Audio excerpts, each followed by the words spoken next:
Hi, I'm Laura, Conservation Technician with the City of Colorado Springs, here to remind you to keep wildlife wild.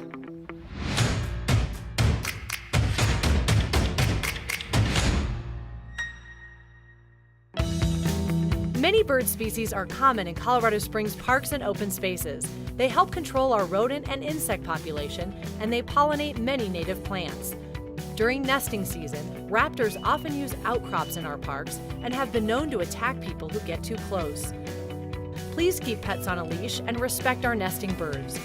Do not approach the nests or use drones near them. It's a good idea to use binoculars to get a great view.